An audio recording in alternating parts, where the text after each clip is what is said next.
Hey there, welcome back to Generator. I've always believed that there's something magnetic about folks who've lived a few lives before landing in the one that they were meant for.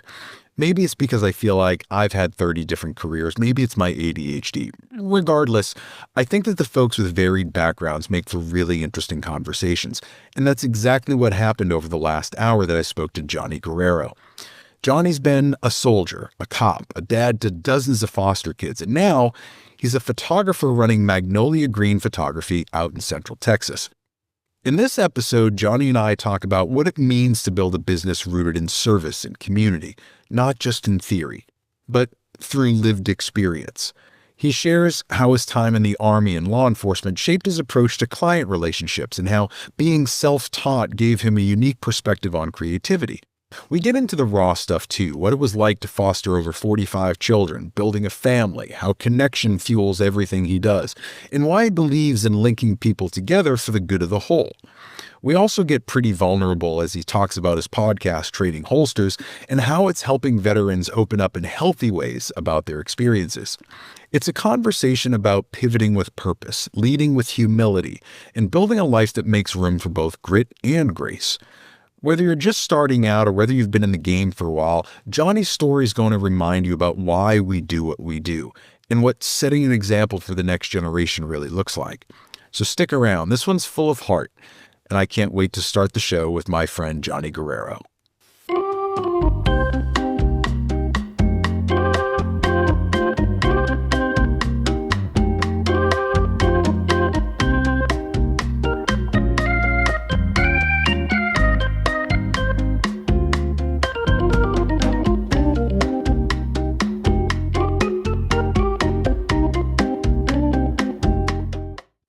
How have you been, man? Like last I left you at the Rio, you and I were both dragging a little bit. We had been kind of having some late nights and doing everything.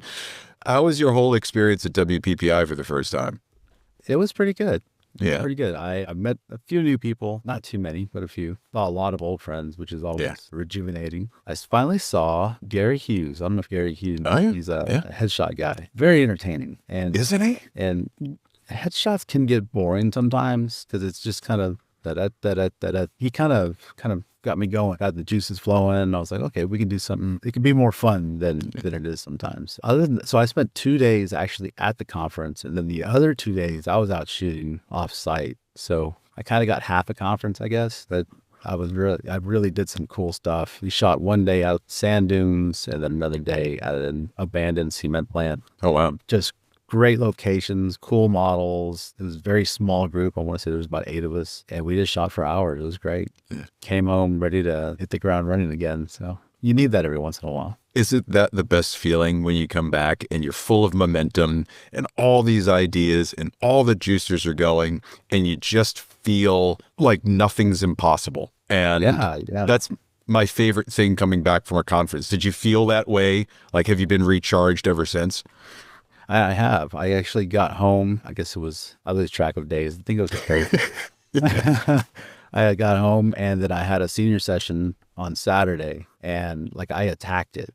I was like, no, we're not leaving this spot until I get the shot. You know, sometimes you kind of like, okay, well, I'll just fix it later or whatever. But I was like, I was really pushing myself. I used the gels. I used my Magma gels, which I did a photo walk with Amber Henry on gels. Oh, she's great. She is. She's amazing. I was pulling off some really cool stuff with gels. You know, I showed the mom and the senior the backup camera, and they're like, whoa, this is crazy. That whole set of photos that I delivered, they loved every one of them. I felt really good about them. I definitely took it home and put it into action right away. Isn't it a cool feeling when you can give your clients, whether it's headshots or seniors or weddings, the types of pictures that they see on Instagram that they hope their photographer will be able to get for them? And when you're able to produce that, isn't that a cool feeling? That's a great feeling because sometimes in my area, at least my experience, a lot of, and I do focus on seniors a lot. It's like, okay, let's go to our local park. There's a green area, there's some trees, there's some water, and it's, you know, everybody's like, oh, let's go to the park. And I'm like, please hear me out. let's try something different. There's also like a bridge that's pretty famous in our area. Everybody wants to go to the bridge. I'm like, Yeah. we can go to the bridge. Let's go spend half an hour at the bridge. But then let's try something else. So I'm really encouraging my clients to, I don't care if we need to drive an hour or 2 hours away. Let's get something different. Let's get something that I want, something that speaks to you. I want something that comes from who you are, but I also want something that your friends aren't going to have. Everyone's going to have the shot at the bridge or Green, which is an area in my town, which is in what the name Magnolia Green comes from. Everybody wants to go to Green, and it's like everyone's at Green. If we walk into Green on a Saturday, you're going to see a dozen photographers and clients walking around. I will point out, you won't see a whole lot of lighting, which I primarily use off-camera flash, but there's a dozen photographers any day you go out there. I'm really like, let's hop in the car and go somewhere else. So I'm trying to set up some destinations here, whether it be West Texas desert or down on the coast at the Gulf of America, by the way. I'm trying to set up something different. When my daughter was a senior, on her spring break, we took a cruise, which hit the Bahamas, Key West and the Bahamas. And that's where I did her senior photos. Yeah, she's spoiled. But, but yeah, they turned out great. They turned out amazing. And it's just a matter of extending ourselves to get out there and do something different. From the photo walk with Amber Henry to being in the desert, that your concrete plant, and then going back home and having that senior shoot, what were the elements that you pulled from what you learned at WPPI and put directly into that shoot? Was it a pose? Was it a question? Was it the lighting? The lighting, I've never heard it put this way. And Amber's still kind of refining her catchphrase for it. But it basically says, or what she basically says is, where there is shadows, that's where you put your color. I think what she was coming up with is kind of like, where the shadows lie, the color thrives, or something to that effect. I'm going to misquote her. I had a young man set up on a fence rail in Green, of course, and there's a cabin next to him. He's illuminated. There's my hand from this side, facing me, and this side, it's dark. It's just the cabin was completely shadowed. His school colors are blue. I put a blue gel on and I blasted it on the cabin, so he's illuminated perfectly. And then the previously dark wall it just came out really cool. It's really neat. And I was like, I listened to Amber and I got what I wanted. So, and the mom loved it. She was like, I can't believe this is where we're standing right now. It's got to be a sense of pride when not only are you able to give your clients that something different, right? Because every kid wants something different. They don't want the same stuff as everybody else. And when you're able to deliver that, that's got to be great for your business. Now, is this something relatively new that you've been trying, mixing color in and blasting color in different ways?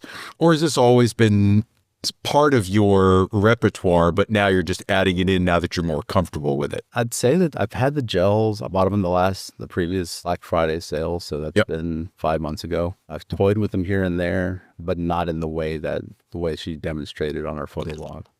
So normally contrasting colors, where are my fingers? There they are. Contrasting colors to light up the subject in a certain way, but this was more background lighting. Let's go back in time a little bit. I'm really glad you had that experience at WPPI where you're able to kind of get that and bring it directly and immediately into your business. I know that's the best feeling that I can have is when I come back and I can put some of what I learned into practice immediately. Right. But I also know that my experience over the past 13 years, I bring a lot of that subconsciously. So I want to go back in time a little bit because from the few conversations that we've had, it is clear that your time in the Army and in law enforcement does influence our own personalities and how we approach things in a certain way. So let's start and talk a little bit about your time in the Army and then how that translated into your career in law enforcement and then how that transferred into photography. I mean, there's a line there that probably isn't clear to everybody how you get from A to B because no one's path is that way, right? No one's path is a straight line. Very rarely do you get someone that's just like, you know what?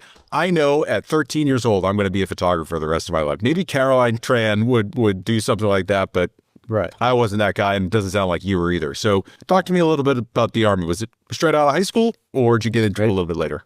Yeah, straight out of high school. I was 17 when I enlisted in what's called the delayed entry program. Basically, I'm putting my name on the line, and then they let me finish high school graduation, and then I leave for basic training. My father was in the Army. He was an infantryman in Vietnam. When I was, I want to say I was in 7th grade, got the idea that maybe I would also go into the Army. As a high school senior or even a high school junior, I made up my mind that pursuing a further education was not in the cards for me at the time. I was pretty sick of reading and studying. Toward the end of my high school time, I wasn't the best student in the world. I went to a recruiter, basically said, I want to enlist. And they said, well, you can be anything you want to be, of course. By the time I was all said and done, I was signed up as what's referred to as a 19 kilo. That's the specialty, which is a armor crewman on the M1A1 Abrams main battle tank. The M1A1 is quite the bit of machinery.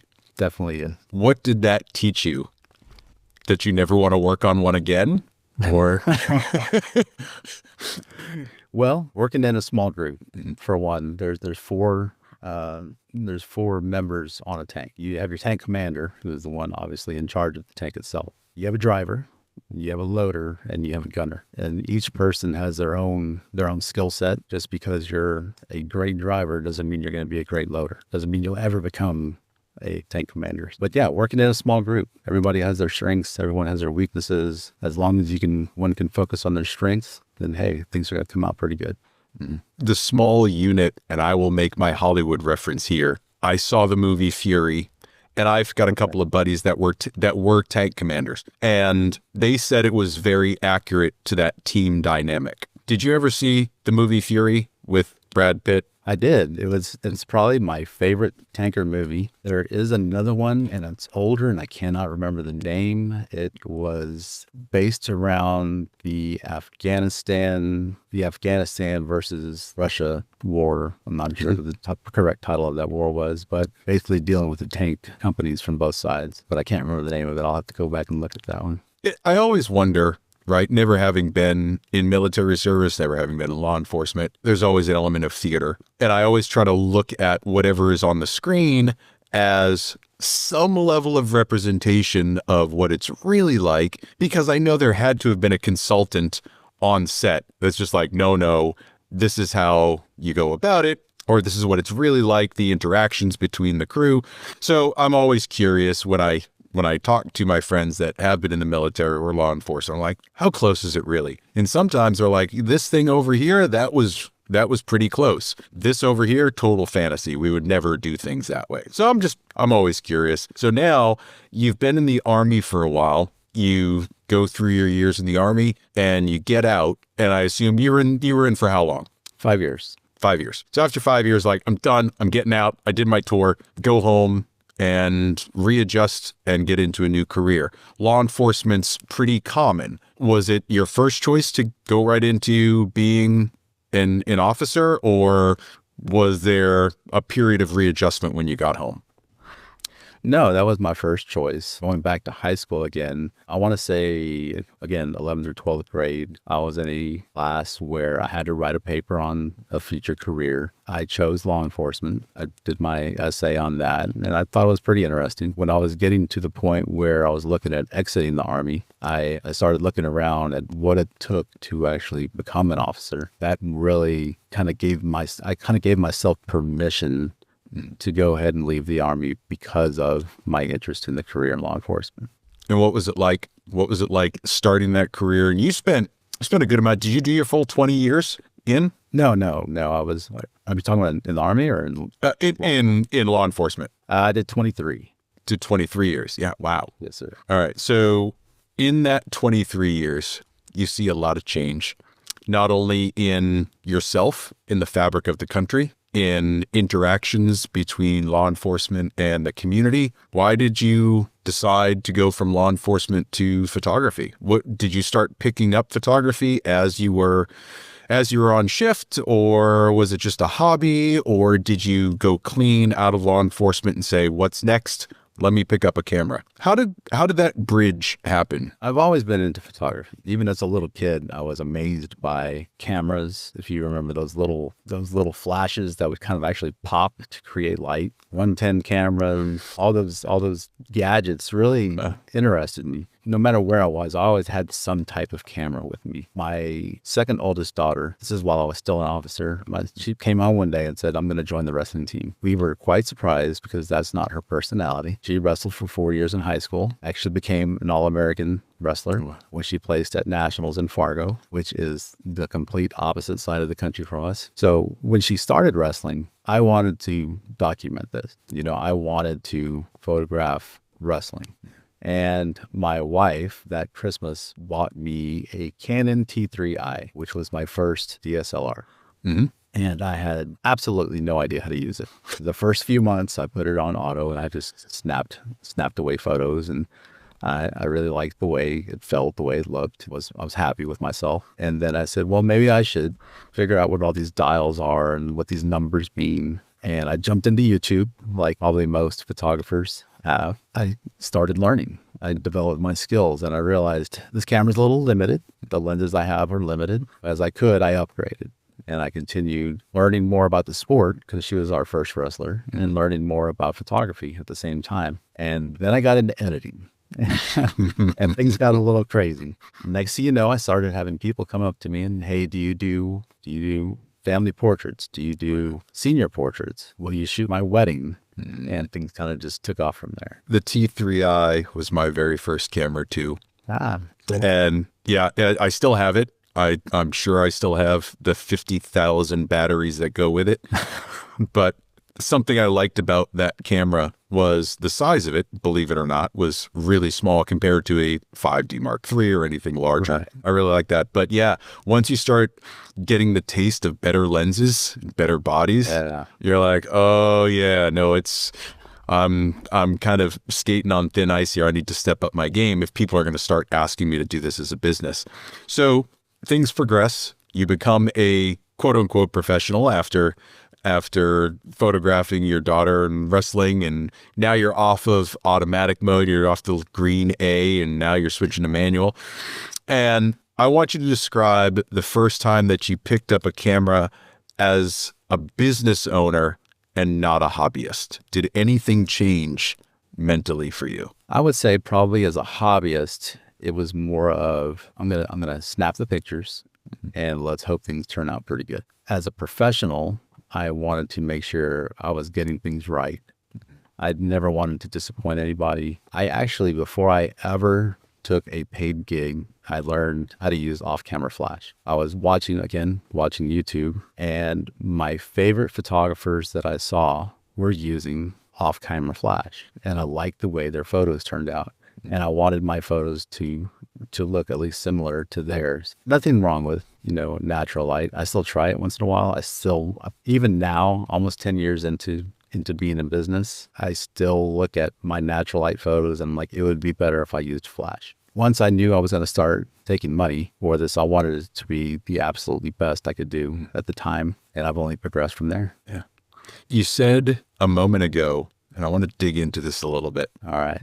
That you didn't want to disappoint anyone. And I asked that because a lot of us feel like the moment we start taking money, there's added pressure. Oh yeah, definitely. Where did that feeling of like, I don't want to disappoint this person, where does that come from? Were you just doubting your ability to deliver, even though you've been taking pictures for a long time? Like, where does that come from? I think that comes from a place of, we all want to do right by our clients. We know that when we take, let's say 50 photos, to me at least anyway, 7 of those are winners. A good majority of them are good photos or decent photos, but I would say about 7 of them are just, wow, that's an amazing photo. And there are times when some clients are just absolutely in love with their photos, and I'm like, I could have done better. And we put that, it's that self-imposed pressure that we put on ourselves. Yeah. It's that self-doubt because I still can't believe sometimes someone will hand over $4,000 and say, hey, take my pictures. That still shocks me sometimes because I guess in my head, sometimes I'm still that guy with a T3i walking around on the mats, just trying to to learn. A lot of it is just that self-doubt, that imposter syndrome that we all talk about so much, which I'm going to share real quick. Let me throw this in there. I saw a story with Vanessa Joy had a story on Instagram recently. I want to say the photographer's name was Todd Al Young. Sorry if that's incorrect, but she shows him on her phone. She flips her phone over and he says, imposters don't get imposter syndrome. And I was like, wow, that's freaking gold right there. If we didn't get imposter syndrome, then maybe there's something wrong with us. Whereas we actually do get that imposter syndrome because we put that pressure on ourselves and we want to make things the best they can be for our clients, whether that be a bride or a senior or a family. We want them to be happy with their images. We want them to be happy with their experience. We do kind of torture ourselves, that tortured artist. It's just the way we live, I guess. I think we have standards, right? We have high standards. We know that what we're doing matters. And I think as artists and people that are trying to do things professionally or be artists for a living, that we're always going to doubt ourselves just a little bit. I think if we didn't, you're right. The ego takes over. You're like, I'm as good as it gets. Like, you're absolutely going to... You have to hire me because I'm the best there is. And then the images are almost invariably mediocre when someone is taking that attitude. Whereas the folks that seem to get imposter syndrome or doubt themselves more often are the ones that probably shouldn't doubt themselves at all. Like they're doing the right thing. They're taking the great photos. Like, have a little bit more faith in yourself, right? So it's like there's two extremes on either side. You either have the people that think they're great but aren't, and then there's people that are great but think they aren't, right? So right, it's always a fine line to walk. You talked about learning everything from YouTube, right? YouTube University. I think we all go there quite a bit. We're all enrolled to some degree. Who were some of the people that really inspired you as you were learning, and what was some of the best things that you learned in doing that? I would say early on, the first was, and I don't think he's around anymore. I haven't seen him, a gentleman by the name of Gary Fong. Oh, sure. I remember Gary Fong. You remember Gary? He had a Fong dome. I'm not sure what the proper name for it was, but it was the lighting modifier, right? The flash lighting modifier. Sure. Yeah. So he did several YouTube videos on one light setup. And again, being new, I didn't have a whole lot of equipment. I was like, okay, I can afford a light. Well, I got a light and I got the Gary Fong. Hold on. Give me 1 second. I know you have it. So this is the, there it is. There it is. Let me see. I was recently cleaning up my quote unquote studio, which is just a spare bedroom. And I came across this and I was like, you gotta be kidding me. This was, pull this sucker. There it is. Pull it out. So this little dome would attach to this, and it has like a strap on it to strap onto your flash, and that would kind of diffuse your light. Here's the grid that he had. Again, you have to strap it. Of course, I personally use MagMod now for just about everything, but yeah, Gary Fong. So he put out a lot of photography videos, lighting setups. He was a Sony guy, which probably led me to moving to Sony. Miguel Quiles, amazing beauty photographer, a portrait photographer, and I just love his attitude. Really cool guy. Mandy Ortiz, another Sony guy. Former law enforcement officer also. He's great. I've met him a few times. We hung out a little bit. He's an amazing human being. Human being. I've never met him. I just know him from his videos. Learned a lot from him. I really did. I hope to shake his hand one day. Jared Poland. Sure. From Frono's Photo. Hilarious guy who may be a Sony guy now. I know he goes back and forth sometimes. Guys like that, though, they willingly gave out that information. They didn't hold back. Right. They wanted everyone to learn. In fact, during COVID, during the shutdown, Jared Poland took his lighting course and gave it away. I remember that. I want to say it's like a $300 course, something like that. And he said, look, we're all staying home. There's nothing to do. Here's my course. Sign up for it. It's free. Just take it and learn. And I was like, wow, that's really cool for him to care enough about the photography community to say, please take this time to go learn something. That's probably one of the most memorable things about him, because he's a wild and crazy guy. There's a lot to remember about him. But that generosity that he had left a mark on me. When you think about those days, everything that you were learning, everything that you were coming up with creatively, what do you think your biggest leap forward creatively was. Was it learning how to use off-camera flash correctly in the style that you wanted? Or were you surprised by something that you learned that took your art in a different direction? I'd say at that time was probably the lighting. Being able to take a scene that maybe not the best looking location or venue and making it look almost magical in some senses. Being able to show someone their photo on the back of the camera and then look around like, wow, we just took that here. That's what blows their socks off, because you could do a technically well-lit photo and it'd just be great and everyone's happy. Or you could add something special to it and then be blown away. Mm-hmm. And that's what I go for. I want the senior mom to cry when they see these photos. I want the bride and groom to be ecstatic when they see their images. Whatever it is I'm photographing, I want the most extreme emotion I can get out of it. Mm-hmm.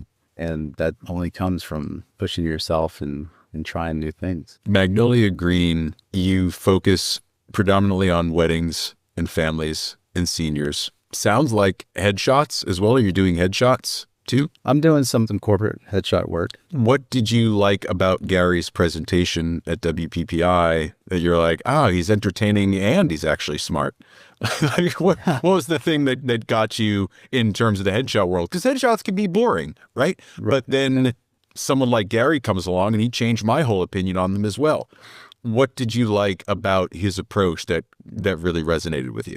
Really is his attitude about it. Rather than thinking of it as, I'm going to photograph 100 people today, think about it as, I'm going to do 100 portraits today. I'm going to meet 100 people today. I'm going to interact with 100 people today.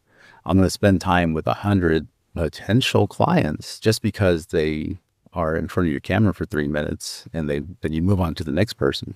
Doesn't mean it has to be quote unquote transactional. You can make that connection even in that short amount of time. I have had clients or headshot clients come through and they're like, hey, do you also do family pictures? I'm getting married next year. Do you do weddings? And if you're not personable and approachable, they're never going to bring it up. I take that time to experience each person rather than just kind of get through on a timeline. It seems like through the conversations that we've had, and I've seen you interact with people, you have such a very, I'm going from what I see on the outside, you may laugh at this, from the outside, a very calm, very measured approach to life, to conversations, right? You make people feel very safe, very calm in your presence. Does that come from your 45 foster children and learning how to deal with personalities of all levels? And for the people listening,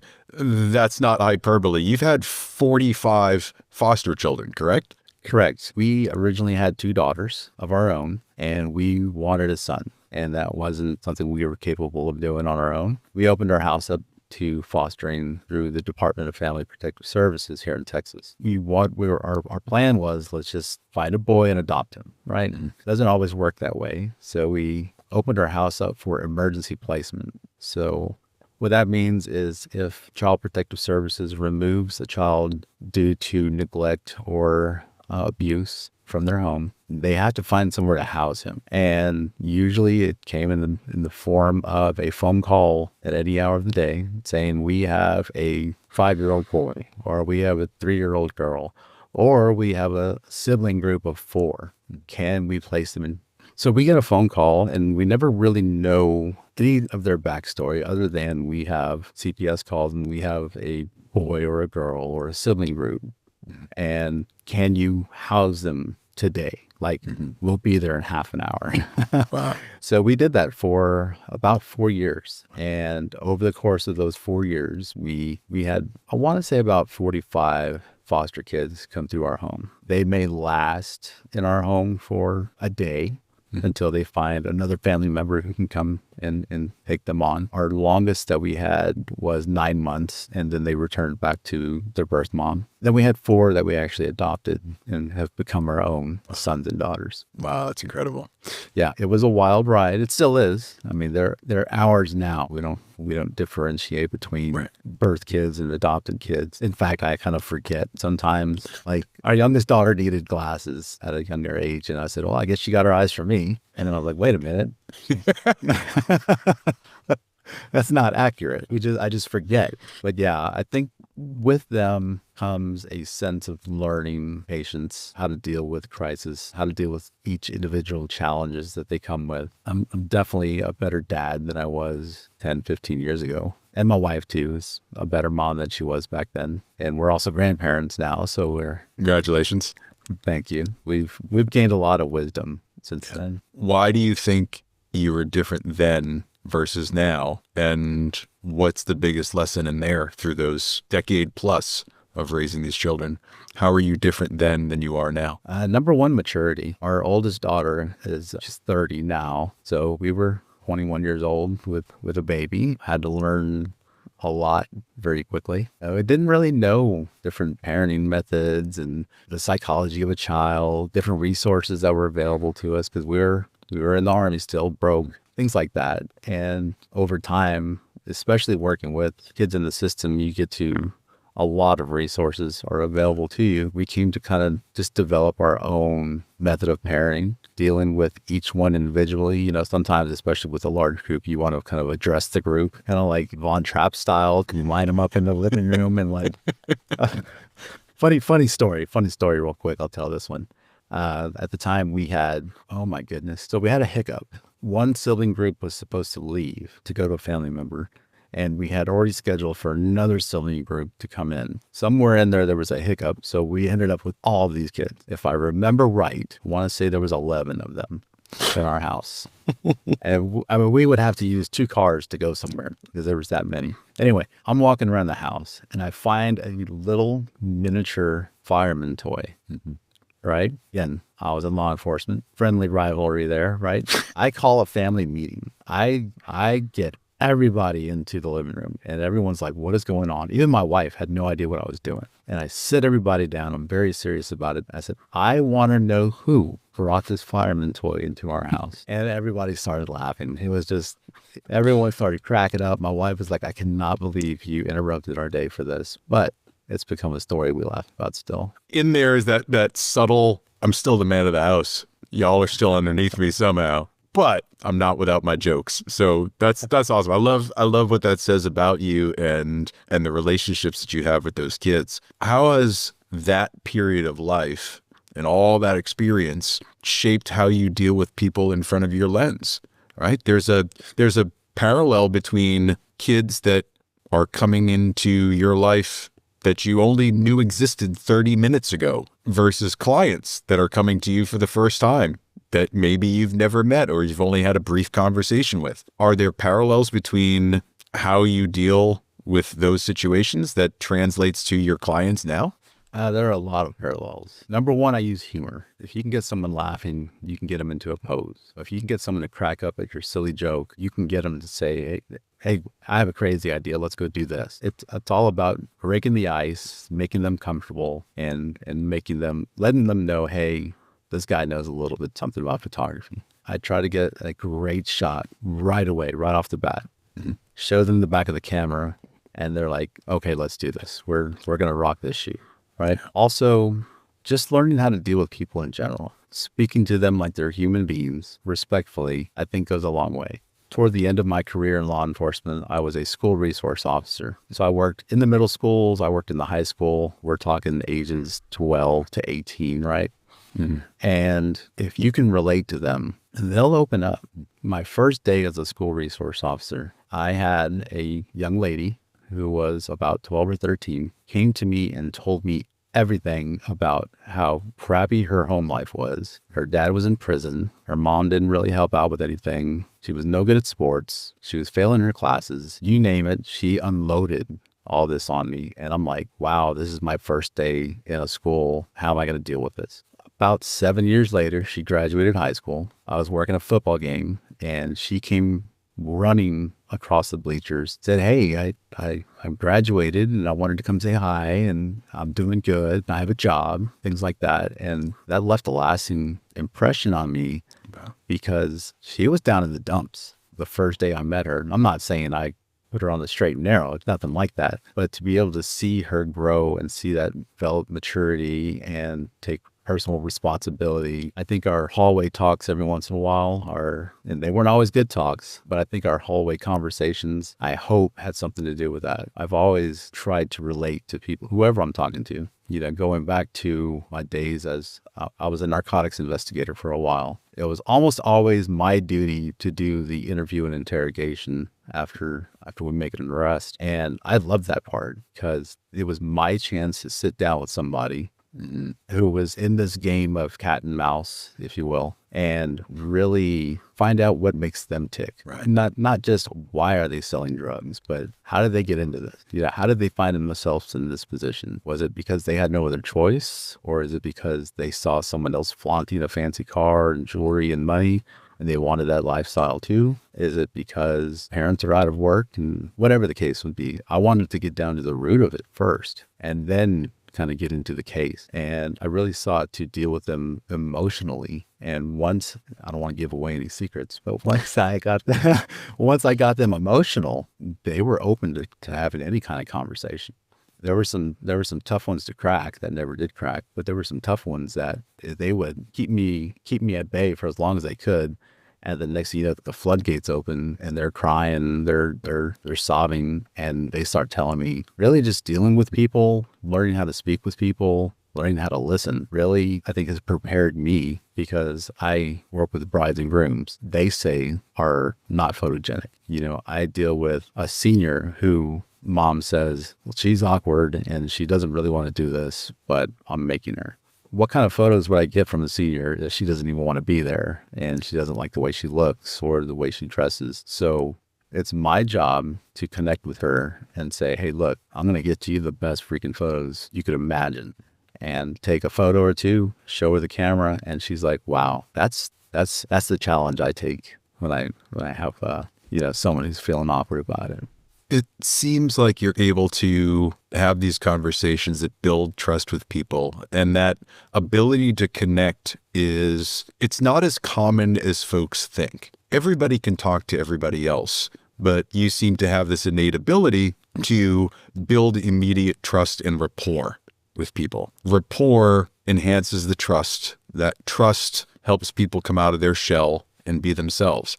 So you are the human equivalent of off-camera flash. You are putting light into the shadow of their lives, and you're able to show them how beautiful it can be, even though they might be in the shadows themselves. They might feel less than. They might feel like life is difficult at the moment, but you're able to come in and with your photography and with your presence and with your ability to connect, give them a little bit of light in some of the darker areas of their life. And that's a really, really big skill to have. That's not really learned. It just tends to be intrinsic. Was there a moment in all of this where you get out of law enforcement and you're doing photography and you're dealing with your clients that you're like, this creative life just isn't for me? You have to have had a moment where you doubted, why did I give up the benefits and the pension and the hours, and now I'm doing this and I'm dealing with mom or the mother of the bride or some kid that doesn't even want to be there doing this. There's got to be a moment where you wanted out. What kept you in the game and pushing forward? I think we all have those moments where we doubt ourselves, especially on the business/financial side. Things can slow down depending on a variety of factors like the economy or the season that we're in. And there were times where I was like, I may have to go get a job. Yeah. I may have to figure out some other way to make things work. I'll be honest with you. I absolutely refuse to go back into law enforcement. Great profession. Honorable profession. I'm proud still of all the guys that I know that are still out there working. It's not for me anymore.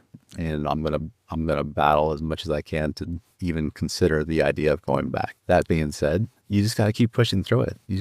There's, as a photographer, there are multiple ways to make money, from increasing your marketing to trying different genres, like headshots. Headshots don't really have a season. You know, your weddings have a season, your seniors have a season, Valentine's Day, Christmas, things like that. They all have seasons. Headshots are year round, especially, you know, your corporate headshots. They don't really blink an eye when you tell them the price for a day of headshots. At least I haven't seen the company do it yet, because it's coming out of a company pocket. It's not coming out of individual client pocket. So you tell them it's going to be X number of dollars for half a day or for a full day or 3 days. And they're like, okay, we're going to send you an invoice. You got to raise your prices, brother. Raise your prices.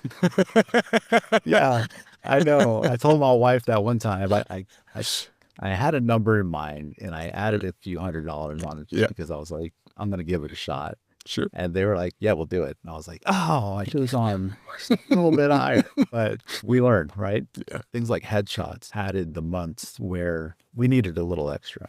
Being an affiliate, brand ambassador, you're not going to get loaded by doing those, but it helps. You know, sponsors, things of that nature, increasing your presence online, all those things in the downtime. That's what I kind of focus on. Again, here in the last few months, things have gotten a little crazy, and there's times where I'm like, I'm too busy. But that's a good problem to have, and you learn not to complain too much about those. You've been a soldier, a foster parent, creative entrepreneur. Now you're moving into podcasting. And I tagged this on to what you were just saying because I kind of went about things the same way. There's always something we can be doing in the downtime rather than complaining about, oh, I don't have any bookings, or it's a slow season. I don't think we can afford that mentality much anymore if we're not supplementing our business with other things. I'm not saying podcasting is the route to gold, believe me. However, I see it as such a viable avenue for what we do in the creative arts, helping educate people, helping to learn from others, helping others learn from us. Talk to me about Trading Holsters, how it all came about, and why podcasting on top of everything else you're doing. Because it sounds kind of crazy to now add that in as well from someone who's admittedly crazy. Tell me why you're doing it. Wow, Matt, have you been talking to my wife? No, because I have not. Let's establish that for everybody. I do not know Johnny's wife. I have not been talking to her. No, she's so amazing and supportive. She, you know, supports me even in some of these wild ideas that I have. But yeah, I mean, I'll go back to the beginning. Last year, I was in Las Vegas for WPPI week. Mm-hmm. I was attending the Kayla Douglas Artistry VIP event, which is, you asked me, it's the party of the year. I met a guy named Sam Guillermo out of Baltimore, which I believe you know him. I do. I met him at the same party the first time. Yep. Oh, see, we were there. Didn't even have to meet each other. I don't usually open up too much to people unless I feel super comfortable with them. And Sam and I got to talking, and I shared my story. He shared his story, which is an amazing story. It is. And he said, you should start a podcast. And I was like, I have no time for that. I thought it was a cool idea. Right. But I have no time. You know, again, I've talked about my progression in careers, and Sam says, I've got a name for it. It's Trading Holsters. And I was like, okay, that's cool. You know, that's cool. I mean, to me, a year goes by and this idea of Sam's is nagging me. I mean, it's like bugging me to the point where I start looking at softwares, like what's needed for a podcast. Mm-hmm. I dive into listening to podcasts. I have people telling me, hey, yeah, your story is pretty cool. You know, maybe you should do that. Or you have a demeanor for a podcast. I'm hearing all these different things. And I finally make the decision I'm going to go for it. A friend of mine turned me on to a particular software, and I was happy for that because he could kind of coach me through it a little bit. I'm not the most tech savvy guy, even though I make a living with electronics. That's kind of crazy. And so I started up, and my idea was not really just to tell my own story. There are other people like me in that there are veterans for whatever segment of their life, whether it be 5 years or 20 years, they had their service to their country and have moved on, especially to something creative, photography, videography, content creation, graphic designers, podcasters, But then there are others who start charity programs or coffee companies. We'll talk about that later. Just all kinds of different things. It's a completely separate life. It really is. And let's just say life in the military. You don't really get into creative things unless that's your specialty. Life in law enforcement, it can be stringent sometimes. You know, you have a code you have to work within. You have appearances that you have to keep up for the particular agency you work for. There's sometimes you're allowed a certain sense of creativity, and there's other times where you have to go strictly by an SOP. You know, so when I retired, I found that I'm my own person. For the first time in my adult life, I'm my own person. I can think what I want to think. I can say what I want to say. I can wear what I want to wear, believe what I want to believe. And no one is really going to tell me any different. And that was a blessing and a curse, as, you know, sometimes you can take it overboard, but in the reality is that I had to basically learn how to be myself and allow myself to be who I am. I know there are other people who have made that transition, and some have made it easier than others. And I wanted to hear their voices. You know, I wanted to hear about their challenges. I wanted to hear about their troubles. I want to hear about their triumphs. So with the podcast, I've recently started doing my interviews. I've had a couple of veterans from different branches. We have laughed, we have cried, we have had some really good memories. And I want it to be a little bit of therapy for them and for myself to have these conversations, because it's not common, especially for men, to sit down and have these conversations and let loose and not feel judged and have the ability to speak freely. It's good for us. It's good for the mind. It's good for the heart. It's good for the soul. Why not do it? I think it's really important, the conversations that you're having, especially within law enforcement military circles, because I think you're right. Knowing that world, having spent a lot of time in that world as a photographer and as someone that was doing a lot of work with veterans and with law enforcement, there aren't a whole lot of avenues for open, honest discussion about things that aren't guns and gear and SOPs and tactics and techniques and like all the cool guy stuff. But there's 23 and a half other hours in the day where it's not cool guy stuff, and that a lot of things weigh on you and you don't want to take them home, but you don't want to dump to your buddies because you don't want to seem weak or flawed or broken. You don't want HR to get a hold of it. And now they're thinking, all right, are you a liability rather than an asset to this department? There's a lot that goes into the mental aspect where you have to keep things shut down, or the perception is you have to keep things shut down. But the story that I've heard over and over is that as you begin to unburden and open up about some of these things, you're noticing a lot of shared experience amongst the people that you're talking to. Can you tell me about some of those conversations that you've had that you've found either shared experience or had someone that opened up to you in a way that you didn't think they ever would? So I want to say in the last three and a half years of my career, I had a lot of problems. Mm-hmm. I had a near-death experience, and I got to the point where I needed some help. But I was afraid, like you said, to open up to anybody, my agency, my supervisors, peers. Even at that time, even still now, there's a stigma against kind of being open and honest about having mental health issues. And so I actually sought out a therapist on my own dime. Went through therapy, counseling, EMDR, which I swear is some kind of form of witchcraft. Sorcery. If you've ever been through, yeah, if you've ever been through that, it's something else. But things got better. And especially as I got closer to retirement, I started to open up about that. Talking to others, and it didn't have to be a deep conversation. I just threw out the fact, I might mention my therapist. Mm-hmm. Or I might mention in the counseling session, just the fact that I put it out there. There were some who kind of relaxed and said, well, since you mentioned it, or now that we're talking about this, mm-hmm. or do you have your therapist's business card? It gave people the opportunity to confide in somebody saying, maybe I don't really want to tell you everything, but there's something going on. And if you could help me, that'd be cool. That means a lot to me.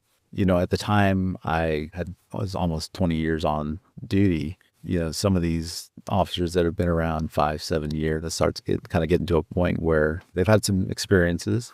They're looking for someone who's been there, done that, but not anybody that has anything to do with their paycheck or, signing off on anything for them. So there was a little bit of I guess you would call it an informal leader, to have these folks come to me and ask me questions, whether it be career development, how to deal with a certain situation, how to write something in a report, or how to deal with mental health issues.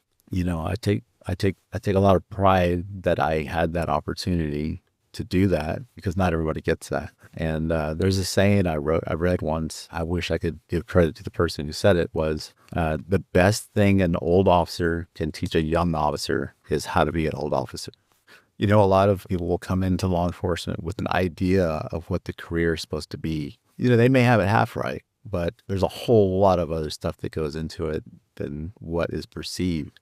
It really is the responsibility of those that have been there 15, 20 years to coach the others along the way. You have your basic academy that everyone has to pass to become certified. You have your field training, which is usually the first 3 to 6 months that they get hired on at an agency. And that's really just the basics. That's really just the paperwork. That's the legalese. That's the learning how to do what the job is coming at you. But how to deal with all the other crap, that's something that the veteran officers should really be, step up and say, hey, be careful of this. Don't go drinking after shift and causing problems. Don't be getting involved in confrontations off shift with your fellow officers to the point where the brass has to get involved. If you have some drinks, don't go driving. When you get home, if you need to call somebody because of what you just experienced, call them.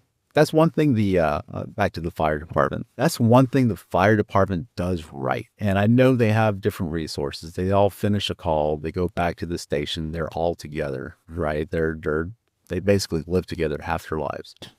They will do an after actions review as a group, talking about the entire call they just had. And everyone has an opportunity to sit down and talk about it, review how things were handled. How could it be better next time? Does anybody have any issues with what they saw? They do that right. Law enforcement, except for, I would say, your SWAT teams, do not take the time to do that. Mm-hmm. And I think that's a very important method of making sure everyone has the opportunity to say something if they need to. I think you're right in terms of doing those after action reports, right? Doing a little bit of a breakdown of what just happened. That does allow you to not only reflect on what you just saw and give you the moment to process it, but also learn from those around you. Different perspectives. What did they see? What did they learn? And that just gets added to your knowledge base, right? Maybe it didn't directly happen to you, but you can certainly learn from them. From the standpoint of law enforcement and the field training officers that are out there now, do you feel like there's been a shift at all from what you've seen to doing more of these AARs? And do you feel like that's something that police are starting to adapt a little bit more, knowing that mental health is one of the most important things that anyone in that line of work has to maintain? Are you seeing any resources or actions like that that are helping cops along the way, or is it still something that really needs to be addressed? I think it's moving that way. It's still slow, but I definitely think it's moving that way. At least here in Texas, they recently passed state legislation for if an officer is involved in a particular type of high stress situation, he actually can request, I want to say it's 5 days of leave time that doesn't come off of his personal time. There's different qualifications for it, what gets the standard, but that's kind of standard for your officer-involved shootings. It's always been that. But there are some situations where, let's take a child death. A child death, whether it be a homicide or SIDS or something like that, regardless of what happened to the child, it's terrible. You walk in to see that at a scene, and you're always going to remember it. It's always there. And I mean, details from the color of the bedding to where everybody, what the room was set up like, decor, it's all there. You remember every bit of it. Sometimes the effect of that can be long lasting. And the reality is you leave that house experiencing that, and you have to go to the next call, sometimes immediately. You don't get a break. You don't get to, hey, let me process this. You continue your shift for however many hours you have left. And then at the end of the shift, you're finishing up your paperwork. You turn that in, and then you go home. And you're still dealing with that. And so for the state to step in and say, hey, we need to take care of people better than that, I think that's a huge move. It really is. I would like to see, and again, I'm only going by the agencies I've worked in and around. I would like to see, something more locally put into play where, officers get that break that they need. Because, I'm not the only one who's ever sat in my patrol car and cried. Right. I do think there needs to be something in place to take better care of our folks out there. I hope you can be the voice for that with Trading Holsters, right? I hope you can call attention to the fact. I think there's a lot of attention on it, but being removed from that world, I don't see a lot of progress. I would love to see the podcast become this voice for those that aren't necessarily able to speak. And that through the conversations, you can start to bring attention to some of these issues. Is that part of the intention of why you got into it, to help those guys? Or are you seeing something different that you feel needs to be addressed? Where's your focus? Is it on the guys? Is it on the process? Is it a mix of both? What do you see this evolving into? My main focus is getting folks that are comfortable with speaking about their event, the past events, their experiences, what effects it may have had on them, and hopefully allowing others to hear these and realize I'm not the only one. I recently had one guest on who talked about his addiction to painkillers and how he had to deal with that. Especially for our, military folks, our veterans, that's a very common story. Not uncommon at all. It's not something you necessarily hear about because no one wants to talk about that. I applaud this guest's ability to do that. I know law enforcement officers who have been involved in officer-involved shootings, they play it off as well. That wasn't what I expected. I didn't see that one coming. And that's what we do. We use humor, sometimes dark humor, to mask, to cover things up, to take the attention off of ourselves. And that lasts until it doesn't last. It works until it doesn't work. And my hopes is that others will see this and say, okay, these guys are opening up. These folks are telling us what they've been through, and I have a shared story. It's me too. It's also me. If that gets someone else make the move to get some help for themselves, and that's my main goal. Procedural wise, if someone were to hear this and say, hey, maybe we'll take a look at how we handle things and make some changes, dude, I'd be ecstatic about that. I would love to hear something like that. I would hope that if someone does that, they would contact me and say, hey, we did this because we heard this guest. That would make my day. That would be mission accomplished. The ability for you to be vulnerable and put this stuff out there and help other men be vulnerable is something that's sorely needed. The handful of times that I've been raw and vulnerable online, whether it's in a blog post or on a podcast or just a Facebook story, and I just happen to put myself out there because I feel like, well, this is part of me. It's what I think people might be interested in. The number of comments that I always get back, private messages, and I don't do this for any level of attention when I'm saying these things or putting them out there. All I want to have is someone hear it and say, he went through it too. Maybe I shouldn't feel so bad about myself, right? And it's more about, I want to normalize talking about this stuff. It's hard, and it goes against everything that us as men are programmed to do, but it certainly helps. There's no doubt in my mind that all those messages are coming your way, and the importance of those conversations and what you're able to bring to that community is going to be immeasurable. It might not show up in the first 2 episodes, but I guarantee you with those types of conversations that there will be a sea change in how people understand some of the issues that cops and military guys are going through. They may see holes in the process they might be able to fix. It's really, really important work. And I'm glad that you're the one that's doing it. I appreciate that. I think that when I open myself up, like you said, whether it be in a blog or a video, I tend to get more reaction. And that, to me, that can only mean that someone is like, hey, you're opening yourself up. I see it happening. And there's a sense of relation there where they relate to what I'm saying. They understand where I'm coming from. Yeah. So I think we're not as different as we think. And I think that speaks again, going back in time, to the girl at the school in the hallway, opening up to you. I think you're able to create these immediate safe spaces for people to open up, feel safe, talk about themselves in a way that, again, you're not necessarily being the role model for everybody, but you're making that impact. And it might show up for 7 years until they graduate, or it might not show up until those guys retire and get out and start thinking about this stuff. All of that impact from these little conversations create these larger and larger ripples. So I can't wait to see where you take it, because we've had these conversations, you and I know how passionate you are about the community and how passionate you are about making sure that people get the help that they need. And whether that is making someone feel comfortable in front of the camera or making them feel comfortable on the microphone, you've got that wonderful presence about you that draws those stories out. If you start looking forward 5 years, where are you in 5 years? And don't say Texas. Like, where are you in 5 years with Magnolia Green, with Trading Holsters, with your family? What are you looking forward to in this next chapter?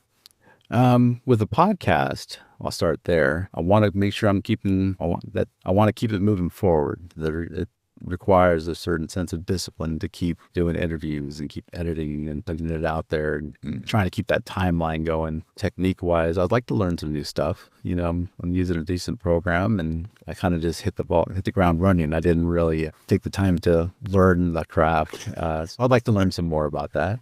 Photography wise, I've been getting into the education side of things lately. I've hosted a couple of workshops here locally. Really enjoy that. The art of photography has lasted a long time. It's made some crazy leaps since it started. I think that, I'm 50 now. I'm fixing to turn 51 here in a few days. There's a younger group right behind us. They are going to be the future of photography. And I want to, leave as much as I can for whoever wants it before I go, whether it be how to shoot, how to light, how to edit. I'm one of those that also I give away the knowledge that I have, because I think it's important to develop others and for the craft. As far as my family goes, we still have little ones at home, elementary age and middle school. They're very active in sports, and I want them to find their own calling, whether it be baseball, softball, lacrosse, wrestling. They're all doing all the things. But if they theater kids, band kids, whatever it is that they want, I want to find that strength and invest in that and push that to be happy with the best of their ability in whatever they choose. One of these days we'll be empty nesters, hopefully. My wife owns her own travel agency. I travel with her frequently. We take our family trips frequently. Our kids have seen parts of the world that most their age probably haven't, and we will readily pull them out of school for a week or two so that they can experience that. Years ago, our kids years ago had perfect attendance at school, and we kind of bragged to my wife's dad, hey, look, the kids got perfect attendance. And he said, what did they miss out on so that they could have perfect attendance? And we were like, wow. We never thought of it that way. We always just thought, perfect attendance was the gold star, right? And so we decided we were going to start traveling, even during the school year, because it's cheaper also.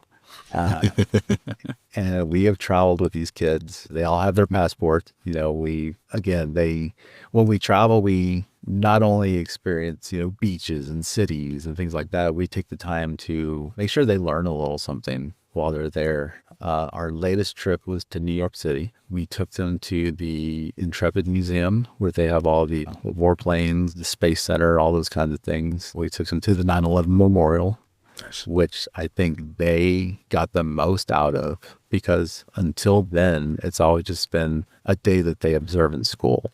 Yeah. They've heard the story, but that's really about it. And the memorial, it's like it's alive. You go in there and you stand on the grounds and you see the place and you feel the iron and you watch the videos at the same time as you're in there. And it takes you back to that day, but makes it more through the eyes of others rather than the television. If you ever find yourself in New York, that's a place you've got to go.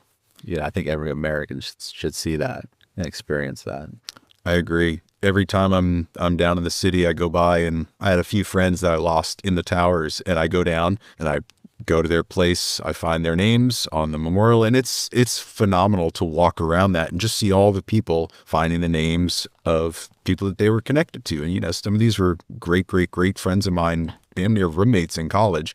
So I'd make it a chance to go down, and any one of us, the group of us from college, go down. If we're anywhere near it, we go by, send each other pictures of the names of our friends. And it's one of the more powerful things that you don't get until you're there, and then you feel the gravity of it. So I'm really, really glad your kids had the chance to experience that, for nothing else than proper historical context, right?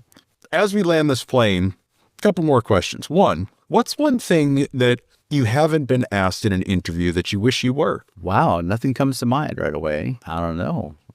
Do you have any questions? I think there's a lot of threads we can tug on, for sure. Right. But I like leaving those for another episode. I'm like, well, I'll be back. And you mentioned this in your brief questionnaire bio that I had sent to you previously, is interlocking connections is the phrase that came to mind, right? And you've got so many of these connections throughout all the different phases of your life. But there's been this common thread of helping people, keeping them safe, making them feel comfortable. And again, I'm going to keep coming back. Amber Henry gave you the impetus for this, but I see it in everything that you do. So as much as I want to credit her with the phrase, I think it just really says a lot about you. You're illuminating these shadows, which is the mark of a great storyteller. And it makes so much sense that you're in photography, telling the stories of your clients, whether it's at a wedding or with a family or with a senior or through a headshot, right? You have the opportunity to tell people stories because you take the time to listen and make them feel comfortable. Where can people find all of your work? What's the easiest way for them to see what you're doing and then also listen to Trading Holsters? My website is Magnolia Green, which is GRUENE.com. Then I'm at Magnolia Green on Instagram and X, though I don't really use it. I really never really understood how to use X. No one does. No one does. On Instagram is the Trading Holsters podcast, as far as the podcast goes, and you can find that on Spotify. Yeah, that's me. And I'm going to include all of those links in the show notes so that people can find it. Magnolia Green, GRUENE. Yeah. So Green is a historical district here in New Braunfels, Texas, where I live. It hosts the oldest dance hall in Texas, which is Green Hall. Mm-hmm. It was founded by a German family, so that's where the spelling comes from. Live music like you wouldn't believe. Willie Nelson plays here, I want to say 2-3 times a year. A lot of the old golden classic country artists are here, but then some of the newer, especially the Red Dirt out of Oklahoma folks, are here. An amazing place. It's an amazing place. And so my wife is from Mississippi, which the state flower is the magnolia. And so I kind of just combined the magnolia and the green here locally to kind of make one name for, kind of represent both of us. I love it. Johnny, this has been a long time coming. Circle in the same circles, and we know the same folks, and Sam and Kayla and all the crew. And I'm really glad we had a chance at WPPI to sit down and get to know each other a little bit more, and then also have you here. I cannot wait to have you back at some point and hear how Trading Holsters is going, see your star rise in this industry, and just watch it all take off, because you've got all the pieces in place for huge success. So thank you so much for being here, my friend. I really appreciate it all the time, and just being open with your whole story. This has been amazing. Thank you, Matt. I appreciate it. I'm a big fan of your show. I have been for about a year. I met a character, we'll call him, named Johnny Edward. Oh, that guy. Yeah. After meeting him, I was like, I got to know more about this guy. And when I searched him, I'm a podcast junkie. So when I searched for him, your show was the first one that popped up. And so I binged your show for a while there. So just to be able to be on your show is an honor. Thank you. It's my pleasure. It's my honor. So yeah, the conversation with Johnny are is great. They're always a little bit different, and there's always a lot of material in there. So we can talk about that offline. But thank you again, and I can't wait to have you back. I will see you soon, okay? Yes, sir. Thank you. Thanks, man.